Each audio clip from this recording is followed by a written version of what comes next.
ప్రార్థించుకున్నాం. చాలా మంచండి. మహాగరుడ మహోన్నతుడ నిత్య నివాసి అయిన మా ప్రియ తండ్రి నీ బంగారు పాదములకు స్తుతులు స్తోత్రాలు చెల్లించుకున్నాం.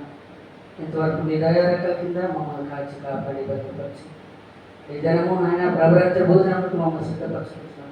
స్తోత్రాలు. మేము ఈ వాస స్థలములకు మమ్మల్ని తోడుకుంటాం.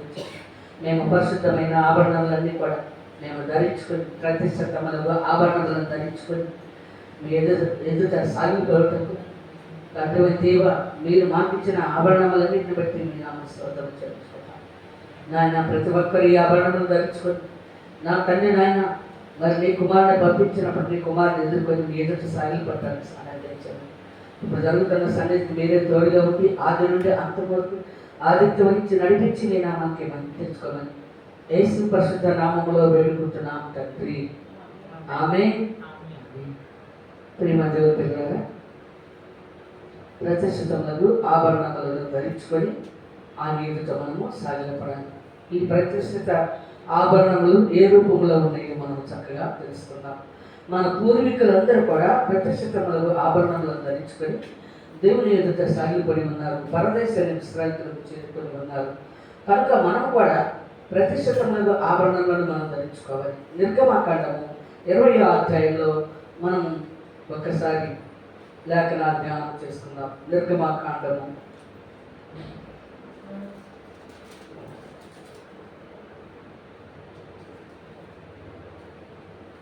20వ అధ్యాయం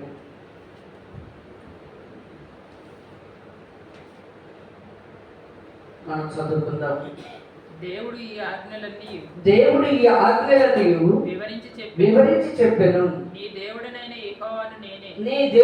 యెహోవాను నేనే నేనే దాసుల గృహమైన ఐగుప్తు దేశంలో నుండి నిన్ను వెలుపలికి రప్పించి తిని నేను తప్ప వేరొక దేవుడు నీకు ఉండకూడదు.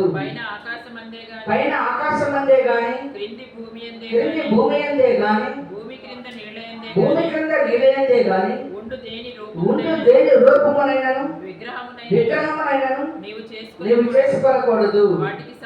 వాటికి సాగిలపడకూడదు. వాటిని పూజింపకూడదు. ఏలయనగా నీ దేవుడైన యెహోవానగు నేను రోషము గల దేవుడును. నన్ను ద్వేషించు వారి విషయంలో 3-4 తరముల వరకు తండ్రుల దోషమును కుమారుల మీదకి రప్పించుచు నన్ను ప్రేమించి నా ఆజ్ఞలు గైకొన్న వారిని 1000 తరముల వరకు కరుణించువాడనై ఉన్నాను. కనుక ప్రేమ దేవుడు పెట్టారా, దేవుడు ఎవరో ముందు తెలుసుకోవాలి. ఆజ్ఞల ప్రకారం నడుచుకోమంటున్నాడు యేసు ప్రభు. ఒక అతను వచ్చి నిత్య జీవములకు నేను వారసుడు కావాలంటే ఏం చేయాలి అని అడుగుతున్నాడు. యేసు ప్రభు చెప్తున్నాడు, ఆజ్ఞల ప్రకారం నడుచుకో. పదార్థాలు ఉన్నాయి కదా, ఆజ్ఞల ప్రకారం నడుచుకోమంటే. అప్పుడు అతను అన్నాడు, నేను బాల్యం నుండి ఆజ్ఞల ప్రకారం నడుచుకున్నా. అయితే నీకు ఒకటి కొద్దుగా ఉన్నది, నీ ఆస్తి అమ్మి పేదలకి ఇవ్వు. అప్పుడు నువ్వు నన్ను వెంబడించు, నిత్య జీవనకు వారసుడు అవుతావు అన్నాడు. కనుక ప్రేమ దేవుడు పెట్టారు. పదార్థంలో మొట్టమొదటి ఆజ్ఞ, నీ దేవుడైన యెహోవాను నేను తప్ప వేరొక దేవుడు నీకు ఉండకూడదు. ఆయన ఆజ్ఞించినప్పుడు ఆ ఆజ్ఞ ప్రకారం నడవాలి ప్రతి ఒక్కరు. యేసు ప్రభు కూడా దేవుని ఆజ్ఞ ప్రకారం నడుచుకున్నాడు. దేవుని చిత్త ప్రకారం నడుచుకోడు. నా తండ్రి ఆజ్ఞ ప్రకారం నేను నడుచుకుంటున్నాను, మీరు నా ఆజ్ఞ ప్రకారం నడవండి అన్నాడు. యేసు ప్రభువే తండ్రి ఆజ్ఞ ప్రకారం నడుచుకున్నాడు. మనకు కూడా పదాజ్ఞలు మోసే ద్వారా దేవుడు మనకి ఇచ్చారు. పదాజ్ఞల మొట్టమొదటి ఆజ్ఞ, నీ దేవుడైన యెహోవాను నేను తప్ప వేరొక దేవుడు నీకు ఉండకూడదు. అందుకే ఒక్కడే దేవుడు అంటే సృష్టికి మొత్తానికి 3 వంశముల వారికి, 4 దిక్కుల వారికి, భూనివాసులందరికీ, సమస్త దేశాలకి ఒకే ఒక దేవుడు యెహోవా. ఆయనే ఒకే దేవుడు, పరిశుద్ధమైన దేవుడు. ఆయనలో ఏ పాపము లేదు. ఆయన పరిశుద్ధుడు. ఆయన కలుగులు కాకనే నోటితో కలుగులు కాకంటే అవుతారే కంటే. ఏదైనా భూమి, ఆకాశము, సముద్రము, దాని మీద సమస్తము నోటి మాటతో ఆయన కలుగులు కాకంటే కలిగింది. అటువంటి పరిశుద్ధుడు, అటువంటి పరిపూర్ణుడు మన దేవుడు యెహోవా. ఆయనే ఈ భూ సృష్టి మొత్తానికి తండ్రి అయి ఉన్నాడు. అందరికీ తండ్రి అయి ఉన్నాడు. జీవరాశులందరికీ అన్నిటికీ దేవుడు తండ్రి అయి ఉన్నాడు, దేవుడై ఉన్నాడు. అందుకే నీ దేవుడు అని యెహోవాను నేనే. కనుక ప్రియమైన బిడ్డలారా, ఇక్కడ మరి యోహాను సువార్త ఒక మాట చదువుదాం చూడండి. యేసు ప్రభు మాట్లాడుతున్నాడు. 20వ అధ్యాయం, యోహాను సువార్త 20వ అధ్యాయం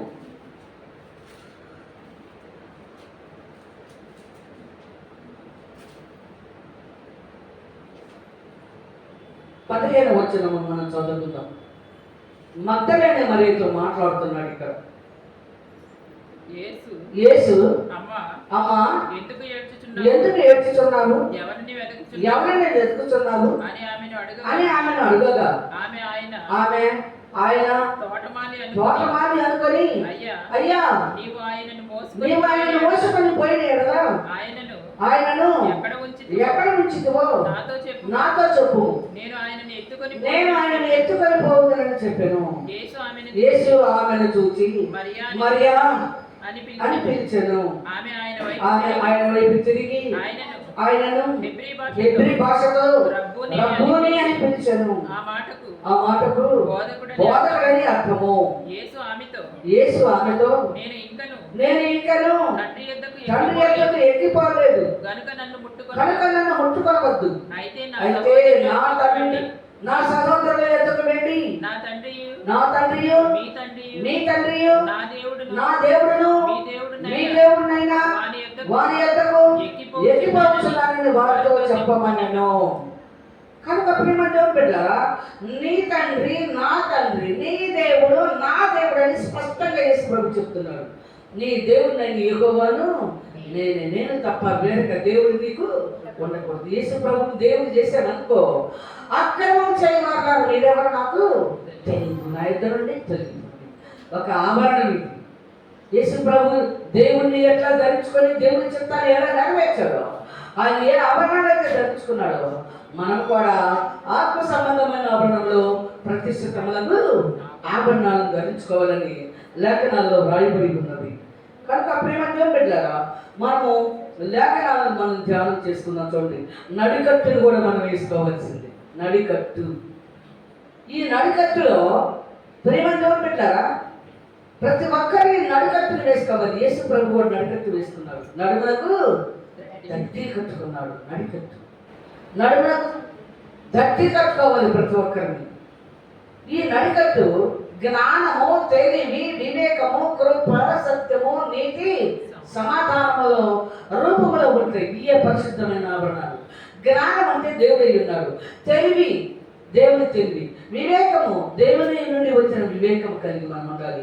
సామెతల గ్రంథము 24వ అధ్యాయంలో మనం ఒక మాట చదువుకుందాం. చూడండి, సామెతల గ్రంథము 24వ అధ్యాయము ఫస్ట్ నుంచి మనం చదువుకున్నట్లయితే, దుర్జనులను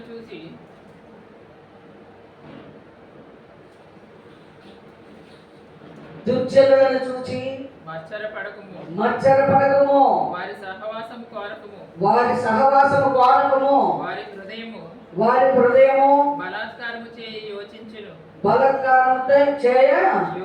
యోచించును, వారి పెదవులు కీడును గురించి మాట్లాడును. జ్ఞానము వలన 24వ అధ్యాయం 3వ వచనం నుండి మనం చదువుకుందాం.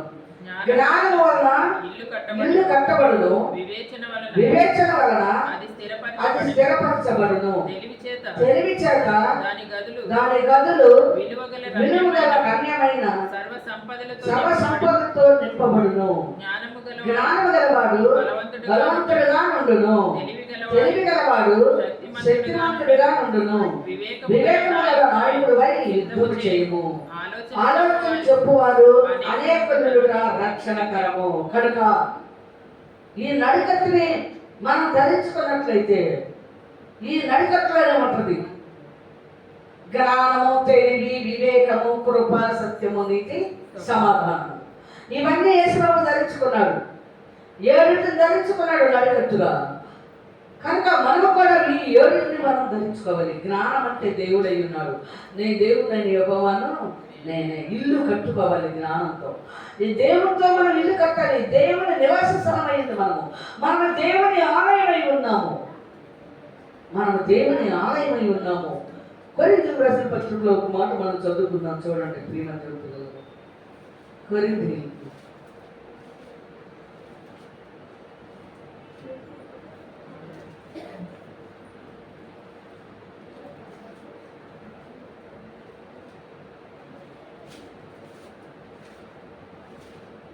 1 కొరింథీ 3వ అధ్యాయము 6వ వచనం మనం చదువుకుందాం.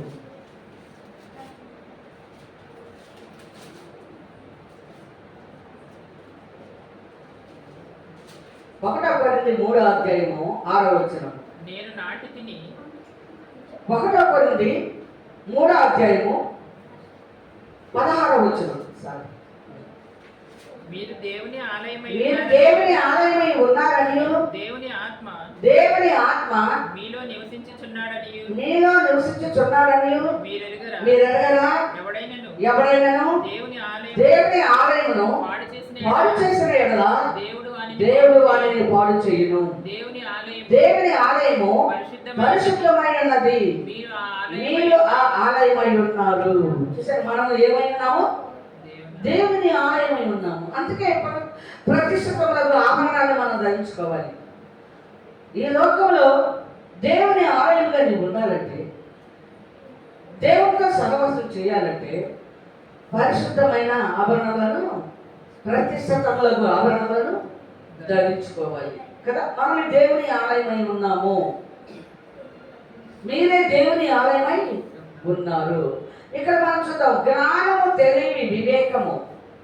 జ్ఞానము వలన జ్ఞానము గలవాడు బలవంతుడుగా ఉండను, తెలివి గలవాడు శక్తిమంతుడుగా ఉండను, వివేకము గల నాయకుడు వై యుద్ధము చేయుము, ఆలోచించువారు అనేకులుండుట రక్షణకరము. కనుక ప్రియమైన దేవుని బిడ్డలారా, ఇక్కడ మనం కీర్తన గ్రంథంలో కూడా ఇప్పుడు జ్ఞానము, తెలివి, వివేకములు వచ్చినాయి. కీర్తన గ్రంథంలో మనము వాటిని 85వ అధ్యాయంలో చదువుకుందాం. చూడండి, 9వ వచనం. మనం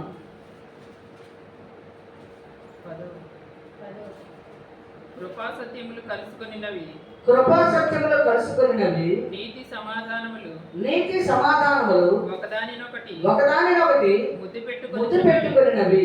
భూమిలో నుండి సత్యము మొలుచును, ఆకాశములో నుండి నీతి పారజూచును. కనుక ప్రేమ దేవుని పెట్టారు. ఇక్కడ నడికట్టు అనే దాని గురించి మనం చెప్పుకున్నాం. ఇది ఆభరణాలు. నడికట్టులో 7 ఉంటాయి: జ్ఞానము, తెలివి, వివేకము, కృప, సత్యము, నీతి, సమాధానము. కనుక ఇక్కడ గౌరవ కుమారులు చెప్తున్నారు, కృపా సత్యంలో కలుసుకున్నవి, నీతి సమాధానంలో ఒకదానొకటి ముద్దు పెట్టుకుంటున్నారు. భూమిలో నుండి సత్యము వచ్చును, ఆకాశంలో నుండి నీతి పారచూచును. అక్కడ సొలొమోను ప్రకటిస్తున్నాడు. సొలొమోను బయలుపరిచాడు. జ్ఞానము, తెలివి, వివేకము, కృప, సత్యము, నీతి, సమాధానం. కనుక దేవుని పిల్లలందరూ కూడా పరిశుద్ధమైన ఆభరణములను ధరించుకొని దేవుని ఎదుట సాగిలు పడతారు, దేవునికి నమస్కారము చేస్తారు. కనుక మనము ప్రియమైన దేవుని బిడ్డలారా, సర్వాంగ కవచమును కూడా మనం ధరించుకోవాలి. చూడండి, ఎఫెసీయులకు రాసిన పత్రికలో సర్వాంగ కవచం ఏ రూపంలో ఉందో, ఆ సర్వాంగ కవచం ద్వారా మనం ఎవరిని ఎదిరించాలో మనం చక్కగా మనకి లేఖనాల్లో బయలుపరిచాడు. అపోస్తలుడైన పౌలు ఎఫెసీయులకు రాసిన పత్రిక 6వ అధ్యాయము 10వ వచనం మనం చదువుకుందాం. 6వ అధ్యాయము 10వ వచనం మనం చదువుకుందాం. తుదకు ప్రభు యొక్క మహాశక్తిని బట్టి ఆయన యందు బలవంతులై ఉండి మీరు అపవాది తంత్రములను ఎదిరించినప్పుడు శక్తిమంతులగునట్లు దేవుడిచ్చు సర్వాంగ కవచమును ధరించుకొనుడి. ఎలాగనగా మనం పోరాడినది శరీరంతో కాదు గాని ప్రధానులతోను అధికారులతోను ప్రస్తుత అంధకార సంబంధాలు లోకనాథులతోను ఆకాశ మండలమందున్న దురాత్మల సమూహములతోను పోరాడుచున్నాము. అందుచేతను మీరు ఆపద్దినమందు మీరు ఆపద్దనమందు వారిని ఎదిరించుటకును సమస్తము సమస్తము నెరవేర్చిన వారై నిలువబడుటకు నిలువబడుటకును శక్తిమంతులకు శక్తిమంతులైనట్లు దేవుడిచ్చి దేవుడికి సర్వాంగ సర్వాంగ కవచమును ధరించుకొనుడి. ధరించుకొనుడి. సర్వాంగ కవచము జ్ఞానము, తెలివి, వివేకము, కృప, సత్యము, నీతి, సమాధానము నడికట్టు సర్వాంగ కవచమును మనం ధరించుకోవాలి. ఎవరెవరిని ఎదిరించాలో ఈ లోకంలో వీటిని మనం చదువుకుందాం. సర్వాంగ కవచము ఏ రూపంలో ఉన్నది? ఎలాగనగా మీ నడుములకు సత్యమును మీ నడుమునకు సత్యమును దట్టి కట్టుకొని నీతి అను మైమరుపు తొడుగుకొని పాదములకు పాదములకు సమాధాన సువార్త వలన సిద్ధ మనసును జోడు జోడు తొడుగుకొని నిలువబడి ఇవన్నీ కాగా విశ్వాసమును దారులు పట్టుకొని దానితో మీరు దుష్టుని అగ్ని బాణములన్నిటినీ ఆర్పుటకు శక్తిమంతులందురు.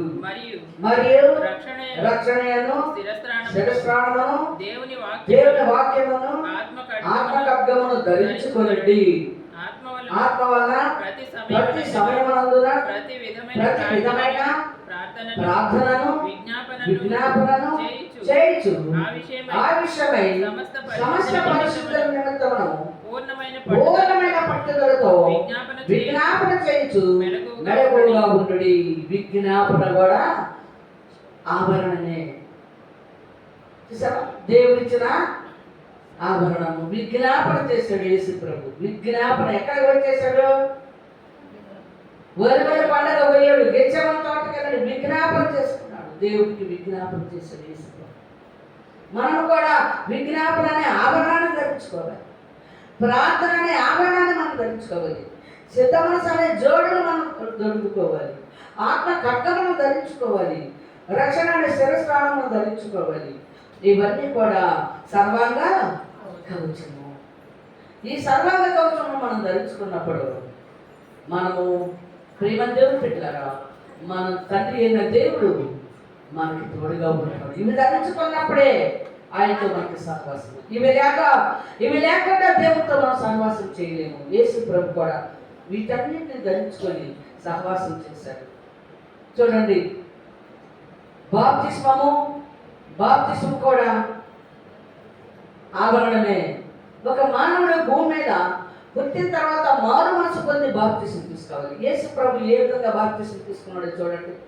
యేసు ప్రభు ఏది చేశాడో అది చేయాల్సిందే. అందుకే మాకు మార్గం అయి ఉన్నాడు యేసు. మత్తయి సువార్త 3వ అధ్యాయము, మత్తయి సువార్త 3వ అధ్యాయము 13వ వచనం మనం చదువుకుందాం. ఆ సమయమున యోహాను చేత బాప్తిస్మము పొందుటకు యేసు గలిలయ నుండి యోర్దాను దగ్గరనున్న అతని యొద్దకు వచ్చెను. అందుకు యోహాను, నేను నీ చేత బాప్తిస్మము పొందవలసిన వాడనై ఉండగా నీవు నా యొద్దకు వచ్చుచున్నావా అని ఆయనను నివారింపజూచెను. గాని యేసు ఇప్పటికి కాలేము, నీతి యావత్తు ఇలాగు నెరవేర్చుట మనకు తగి ఉన్నదని అతనికి ఉత్తరము ఇచ్చెను. గనుక అతడు అలాగు కానిచ్చెను. యేసు బాప్తిస్మం పొందిన వెంటనే నీళ్లలో నుండి ఒడ్డునకు వచ్చెను. ఇదిగో ఆకాశం తెరవబడెను. దేవుని ఆత్మ పావురము వలె దిగి తన మీదికి వచ్చుట చూచెను. మరియు ఇదిగో ఈయనే నా ప్రియ కుమారుడు, ఈయన యందు నేను ఆనందించుచున్నానని ఒక శబ్దము ఆకాశం నుండి వచ్చెను. ఎక్కడి నుండి వచ్చింది? ఎవరైనా ఈయనే నా ప్రియ కుమారుడు. చూసారండి, దేవుని యొక్క స్వరము వినిపిస్తున్నాడు. యెహోవా స్వరము.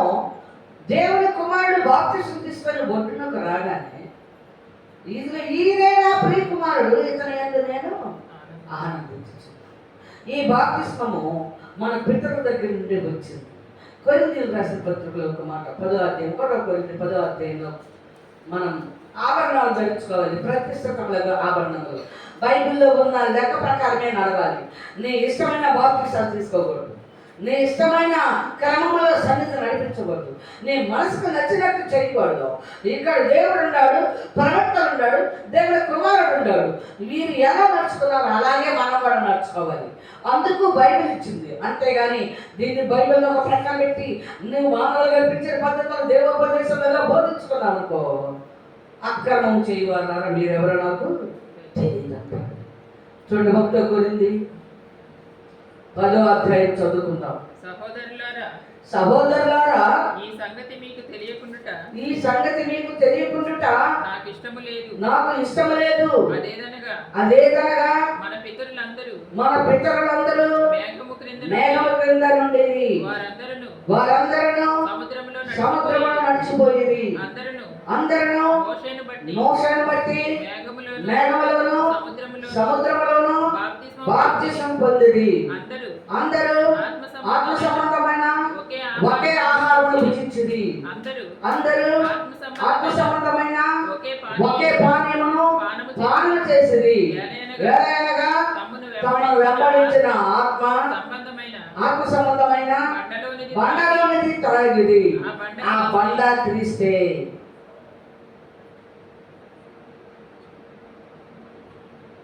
అయితే వారిలో ఎక్కువ మంది దేవునికి ఇష్టంగా ఉండకపోయింది కనుక అరణ్యంలో సంహరింపబడింది. వారు ఆశించిన ప్రకారము మనం చెడ్డ వాటిని ఆచరించకుండానట్లు ఈ సంగతులు మనకు దృష్టాంతముగా ఉన్నవి. జాగ్రత్త.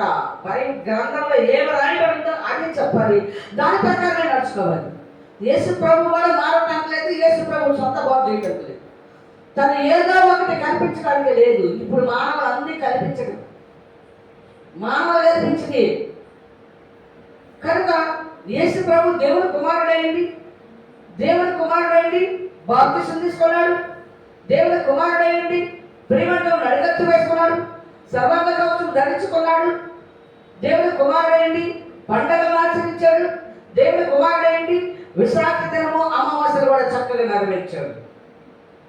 అనుదినము ప్రతి దినము దేవుని ఆలయంలో ఉన్నాడు. విజ్ఞాపన చేయించు దేవునికి ప్రార్థన చేశాడు యేసు ప్రభు. కనుక యెషయా గ్రంథంలో ఒక మాట చదువుతాం చూడండి.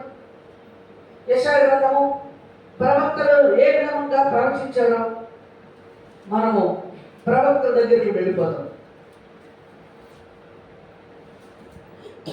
మనం ఏ ఆభరణాలు ధరించుకోవాలో దేవుడు ముందుగానే మనకు బయలుపరిచాడు. ప్రవక్తలు, రాజులు, న్యాయాధిపతులు, దేవుని కుమారుడు యేసు శిష్యులు అందరూ కూడా ప్రతిష్ఠితములకు ఆభరణాలు ధరించుకొని దేవుని ఎదుట సాగిలిపడి ఉన్నారు. ఇక్కడ చూద్దాం 66వ అధ్యాయంలో 23వ వచనం మనం చదువుకుందాం.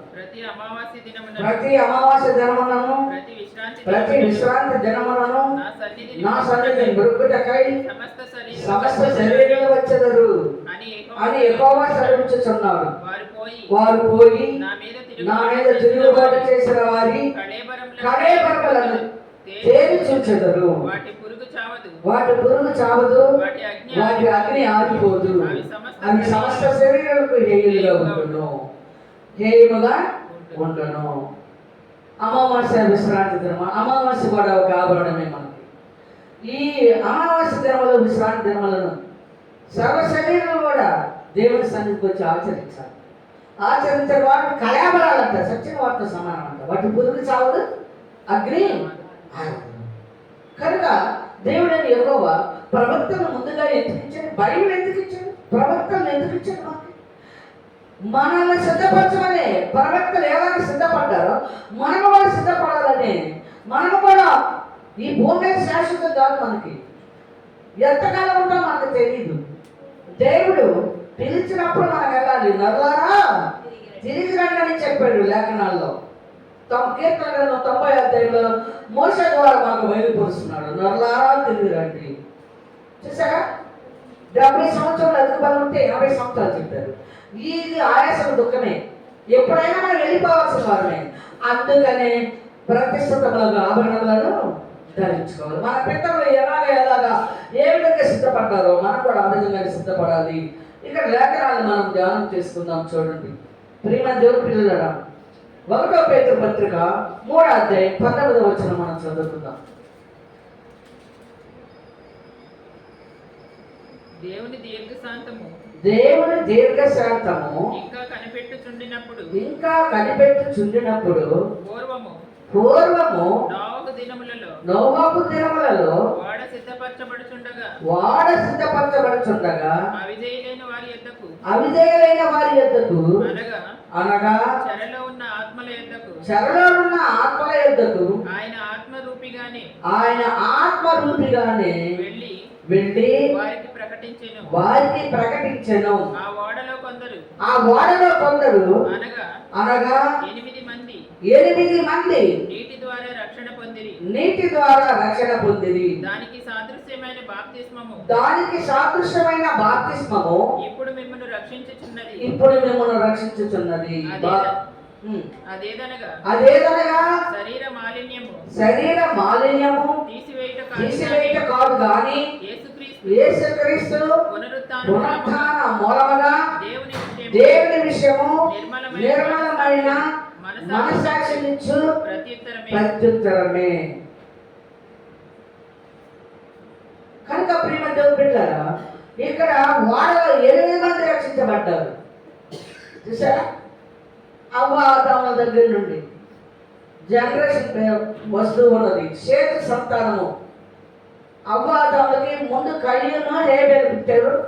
వారిద్దరు కయ్యూనేమో శపించబడ్డాడు, హేబేలేమో చంపబడ్డాడు అన్నవారు. అయితే తర్వాత షేతు పుడతాడు. షేతు నుంచి వచ్చిన జనరేషన్ అంతా కూడా నోవాహు దగ్గరికి ప్రేమ దొరిపెట్టారు. సృష్టిని ఆరాధించారు కానీ సృష్టికర్తను మర్చిపోయారు. నోవాహు నీతిమంతుడై దేవునికి మొరపెడుతూ ప్రార్థన చేయొచ్చు, దేవుని యందు వైముక్తం కలిగి నీతిమంతుడిగా ఉంటాడు. అందుకనే నోవాహు కుటుంబాన్ని దేవుడు రక్షించాడు. జల ప్రళయంలో కింద నీళ్లు ఉన్నాయి, పైన వర్షం ఉన్నది. ఆ యొక్క జల ప్రళయంలో 8 మంది మాత్రమే రక్షించబడ్డారు. బాప్తిస్మం వరకు అక్కడ జరిగింది. కనుక యేసు ప్రభు యోర్దాను నదిలో బాప్తిస్మం తీసుకున్నాడు. యేసు ప్రభు ఆభరణం ధరించుకున్నాడు. ఇప్పుడు ప్రభురాత్రి భోజనం అనే ఆభరణాన్ని కూడా ఆయన ధరించుకున్నాడు. ఎప్పుడు ధరించుకున్నాడు? ప్రభురాత్రి భోజనం చూడండి, మనం లేఖనాల్లో చూద్దాం. మత్తయి సువార్త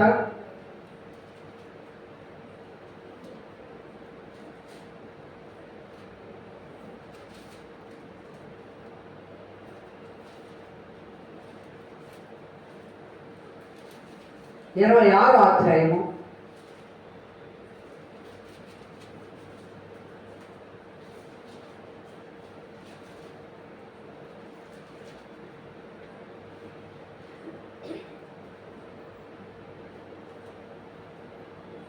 26 ప్రభరాత్రి భోజనముకు సిద్ధపడ్డారు. 26, 20వ వచనం చదువుకోండి. సాయంకాలం అయినప్పుడు ఆయన 12 మంది శిష్యులతో కూడా భోజనమునకు కూర్చుండెను. వారు భోజనం చేయుచుండగా ఆయన మీలో ఒకడు నన్ను అప్పగించునని మీతో నిశ్చయముగా చెప్పుచున్నాను నేను. అందుకు వారు బహు దుఃఖపడి ప్రతి వాడును ప్రభువా నేనా అని ఆయన అడుగగా ఆయన నాతో కూడా పాత్రలో చెయ్యి ముచ్చువాడు ఎవడో వాడే నన్ను అప్పగించేవాడు. ప్రియమైన దేవుని బిడ్డలారా, 26వ వచనం మనం చదువుకుందాం. వారు భోజనం చేయించుండగా యేసు ఒక రొట్టెను పట్టుకొని దానిని ఆశీర్వదించి విరిచి తన శిష్యులకు ఇచ్చి మీరు తీసుకొని తినుడి, ఇది నా శరీరం అని చెప్పాను. మరియు ఆయన గిన్నె పట్టుకొని కృతజ్ఞతాస్తుతులు చెల్లించి వారికి ఇచ్చి దీనిలోనిది మీరందరూ త్రాగుడి, ఇది నా రక్తము అనగా పాప క్షమాపణ నిమిత్తము అనేకుల కొరకు చిందింపబడుచున్న నిబంధన రక్తము. నా తండ్రి రాజ్యంలో మీతో కూడా నేను ఈ ద్రాక్షారసము క్రొత్తగా త్రాగు దినము వరకు ఇకను దాన్ని త్రాగనని మీతో చెప్పుచున్నాను నేను. అంతట వారు కీర్తన పాడి వలివలి పండుగ వెళ్ళింది. కనుక ప్రేమతో పెట్టారు. ఇదిగో ప్రభురాత్రి భోజనము యేసు ప్రభు ముందుగానే చూసారా శిష్యులతో ప్రభురాత్రి భోజనము సిద్ధపరిచారు. అందుకనే మనం ప్రేమతో ప్రభురాత్రి భోజనం కూడా ఆభరణమే. అపొస్తలుడైన పౌలు ప్రభురాత్రి భోజనానికి సిద్ధపరిచాడు. చూడండి, కొరింథీ సంఘాన్ని సిద్ధపరచుకున్నాడు. కొరింథీయులకు రాసిన పత్రిక 1వ కొరింథీ 11వ అధ్యాయము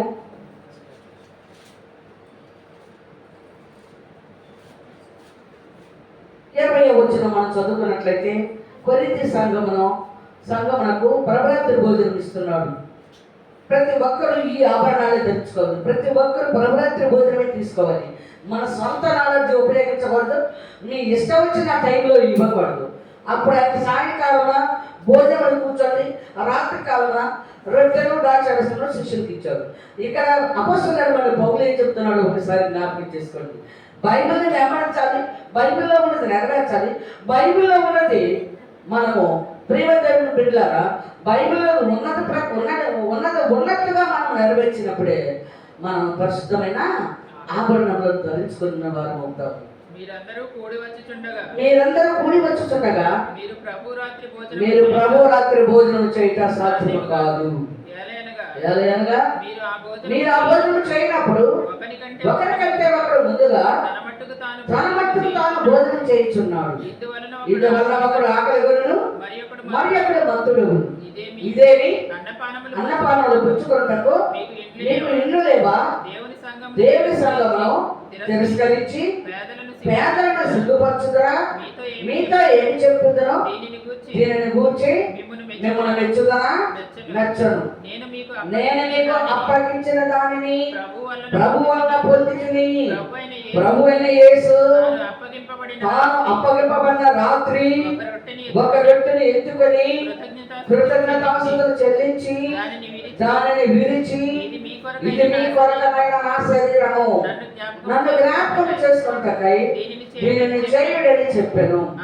ఆ ప్రకారమే భోజనమైన పిమ్మట ఆయన పాత్రను ఎత్తుకొని, ఈ పాత్ర నా రక్తము వలనైన క్రొత్త నిబంధన, మీరు దీనిలోని త్రాగునప్పుడల్లా నన్ను జ్ఞాపకం చేసుకొనుటకై దీనిని చేయుడని చెప్పెను. మీరు ఈ రొట్టెని తిని ఈ పాత్రలను త్రాగునప్పుడల్లా ప్రభు వచ్చే వరకు ఆయన మరణమును ప్రచురిస్తురు. ప్రభు వచ్చే వరకు ఆయన మరణాన్ని మనం ప్రచురిస్తూ ఉండాలి.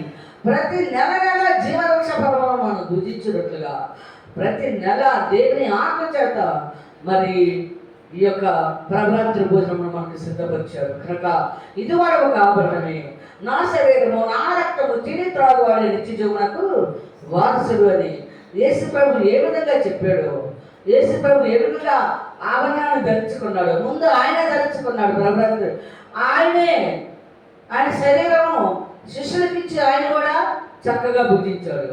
మనల్ని కూడా భుజించమని చెప్తున్నాడు. కనుక యేసు ప్రభువులు ఏమేమి ఉన్నాయో, ప్రార్థన ఎప్పుడెప్పుడు చేస్తున్నాడు, దేవుని ఆలయానికి ఎప్పుడెప్పుడు పోతున్నాడు, ఎప్పుడు విజ్ఞాపన చేస్తున్నాడు, ఎప్పుడు బాప్తిస్మం తీసుకున్నాడు, ఎందుకు తీసుకున్నాడు బాప్తిస్మం, ఎందుకు ప్రభురాత్రి భోజనం తీసుకున్నాడు. ప్రేమ దేవుని పెట్టాలి. మరి పండగల టైంలో యెరూషలేము దేవాలయానికి ఏ పండుగను ఆచరించడానికి వెళ్ళాడు. ప్రభురాత్రి భోజనమును ఎప్పుడెప్పుడు ఇవ్వమని చెప్పాడు. జ్ఞాపకం చేసుకోండి నన్ను, మీరు ఇది తీసుకున్నప్పుడల్లా నన్ను జ్ఞాపకం చేసుకోండి అని చెప్పారు.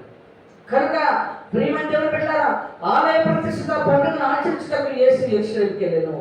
మనకు కూడా ఆలయ ప్రతిష్ఠిత పండుగ ఉంటుంది. అది శీతాకాలం అని వ్రాయబడి ఉన్నది. కనుక యేసు ప్రభు అక్కడ జరుగుతున్న మరి యోహాను సువార్త 10వ అధ్యాయం చూడండి. ఆలయ ప్రతిష్ఠిత పండుగ కూడా ఒక ఆభరణమే. దేవుని ఆలయానికి వెళ్ళి ఆలయ ప్రతిష్ఠిత పండుగను ఆచరించాడు. అది ఏ ఆలయం అని చూడండి. యేసు ప్రభు కట్టుకున్నాడా మందిరం? యేసు ప్రభు ఆలయం కట్టాడా? యేసు ప్రభు సంఘాలు ఏర్పాటు చేసుకున్నాడా? ఎక్కడెక్కడ పోయినా మందిరాలు ఏర్పాటు చేశాడా? ప్రేమ దేవుని పెట్టారా? అనేకులు దేవుని ఆలయంగా మార్చాడు. ప్రతిష్ఠితంలో ఆభరణం చేత అలంకరింపజేశాడు కానీ ఎక్కడ పడితే అక్కడ మందిరాలు కట్టుకొని సొంత నాలెడ్జ్ ఉపయోగించలేదు. మానవ కల్పించిన పద్ధతులు దేవోపదేశంలో బోధించుకుంటున్నారు కానీ యేసు ప్రభు యొక్క గుణగణాలు ఎవరో లేవు.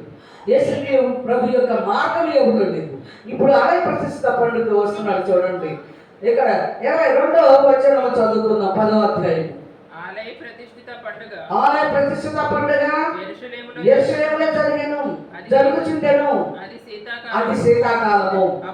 అప్పుడు యేసు దేవాలయంలో సొలొమోను మంటపమున తిరుగుచుండగా యూదులు ఆయన చుట్టూ పోగై ఎంతకాలము సందేహపెట్టుదువు? నీవు అభిషిక్తుడు అయితే నువ్వు క్రీస్తువైతే అంటే నువ్వు అభిషిక్తుడు అయితే మాతో స్పష్టంగా చెప్పమన్నది. అందుకే యేసు మీతో చెబుతుంది కానీ మీరు నమ్మరు. నేను నా తండ్రి నామమందు చేయుచున్న క్రియలు నన్ను గురించి సాక్ష్యమిచ్చుచున్నవి. చూసారా, తండ్రి నామమందు చేస్తున్నాడంట ఈయన పనులన్నీ, కార్యాలన్నీ తండ్రి నామమందే చేస్తున్నాడు.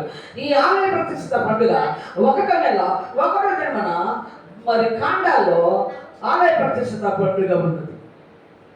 1వ నెల 14వ తారీఖు నుండి 21వ తారీఖు వరకు పస్కా పండుగ, పిల్లి రొట్టెల పండుగ ఉన్నది. ప్రేమదేవుడు వారముల పండుగ 7 వారములు లెక్కించి యెహోవాకు పండుగను ఆచరించమన్నారు. జూలై నెల 7వ నెల ఇప్పుడు మనకు జూలై నెల కానీ వాళ్ళకి 7వ నెల అంటారు. 7వ నెల 15వ తారీఖు నుండి 22వ తారీఖు వరకు 7 దినములు పర్ణశాల పండుగ. యేసు ప్రభు దేవుని ఆలయానికి వెళ్ళి సొలొమోను కట్టిన మందిరానికి వెళ్ళి ఆ మంటపం చుట్టూ తిరుగుతూ ఉంటాడు. యూదులు ఇంకా సందేహమే. యూదులు ఇంకా దేవుని కుమారుడేనా, దేవుడు పంపించాడా? ఏ సిలువేసింది ఎవరో వేసి యూదులే సొంత 12 గోత్రాల వారే సిలువుకు అప్పగించి యేసు నేను దేవుని కుమారుడిని, దేవుడు నన్ను పంపించాడు, దేవుడు నన్ను పంపించాడు, మీకు మార్గం చూపించమన్నాడు అని పంపించాడంటే ఒక్కరు నమ్మలేదు. ఇప్పుడు దేవుడే అయిపోయాడు. యేసు దేవుని కుమారుడు అని ఆయన చెప్పుకుంటుంటే దేవుడిని చేసి పడేసి వారి మనసుకు వచ్చిన మార్గాలలో నడుస్తున్నారు. సృష్టికర్త ఒక్కడే యెహోవా. ఆయన తప్ప వేరొక దేవుడు లేదే లేదు. పరిశుద్ధమైన ఆభరణాలను మనం ధరించుకొని ఆయన ఎదుట మనము సాగిపడాలని దేవుడే యెహోవా మనకు బయలుపరిచి ఉన్నారు. మోషే ద్వారా, దావీదు ద్వారా, కరోన కుమారుల ద్వారా, ప్రేమతోటి యేసు ప్రభు ద్వారా, యెషయా ప్రవక్త ద్వారా, ఇవన్నీ కూడా మరి సొలొమోను ద్వారా ఇవన్నీ కూడా మనము చక్కగా పరిశుద్ధమైన ఆభరణాలు ఏ విధంగా ఉంటాయో మనం చక్కగా ధ్యానించినట్లయితే లేఖనాన్ని అవి మనకి పరిశుద్ధమైన ఆభరణములుగా మన దేహంలో కట్టుకుంటే అదే అంగిరి. యేసు ప్రభు వేసుకున్నాడు, అంగి వేసుకున్నాడు, సర్వాంగా కవచం ధరించుకున్నాడు, నడికట్టు వేసుకున్నాడు. చూసారా, ప్రతి శనివారము ప్రతిదినము దేవుని ఆలయానికి వెళ్ళేవాడు. అక్కడ బోధకుడుగా అనేకులకి స్వస్థత కార్యాలు చేసి విశ్రాంతి అనేకులకి రాజస్వార్త ప్రకటించాడు. కనుక పరిశుద్ధమైన ప్రతిష్ఠితములకు ఆభరణములను మనం ధరించుకొని దేవుడు ప్రతిష్ఠ చేసిన ఆభరణాలవి. దేవుడు తన ప్రేమ నోటితో మనకు ఆ నోటి మాట మనం వినాలి. దేవుని నోటి మాట ఒకరు విన్నట్టయితే దేవుడు ఆ యొక్క మనిషి మీద కనుదృష్టి ఉంచున్నాడు. చూసారా, నా నోటి మాట ప్రకారం నా నోటి మాట విని ఎవడు వదులుతుంటునో వారి మీద నా కనుదృష్టి ఉంచును అన్నాడు. కనుక దేవుని కనుదృష్టి మన మీద ఉండాలంటే యేసు ప్రభు మీద ఉన్నట్టు, దేవుని కనుదృష్టి యేసు ప్రభు మీద ఉన్నట్టు, ప్రవక్త మీద ఉన్నట్టు, దేవుని సేవకుల మీద ఉన్నట్టు మన మీద కూడా ఆయన కనుదృష్టి ఉండాలంటే ఆయన చెప్పిన మాట, ఆయన చెప్పిన ప్రకారం మనం నడుచుకోవాలి. ఆయన చూపించిన మార్గాల్లో మనం నడవాలి. అందుకే నేనే మార్గమును సత్యమును జీవమును అన్నాడు యేసు ప్రభు. నా తండ్రి రాజ్యానికి మీరు వాసులు కావాలంటే దానికి నేనే మార్గమును సత్యమును జీవమును. కనుక యేసు ప్రభు ప్రతిష్ఠితంలో ఆభరణలు ధరించుకొని దేవుని ఎదురు సాగిపడ్డాడు. నిత్య జీవమునకు వారసుడైపోయి ఆయన కుడి పార్శ్వలో కూర్చున్నాడు. మనం కూడా యేసుక్రీస్తు ఉన్న స్థలమునకు, మన దేవుడి కుమారుడు ఉన్న స్థలమునకు వెళ్ళాలంటే ప్రతిష్ఠితంలో ఆభరణములను ధరించుకొని ఆయన ఎదుట సాగిపడాలి. మనం సిద్ధపడతాం, అనేక మందిని సిద్ధపరచుకుంటాం. దేవుడు తన వాక్యము దీవించగాక. దేవునికి స్తోత్రం. ఆమేన్, ఆమేన్. దేవుడి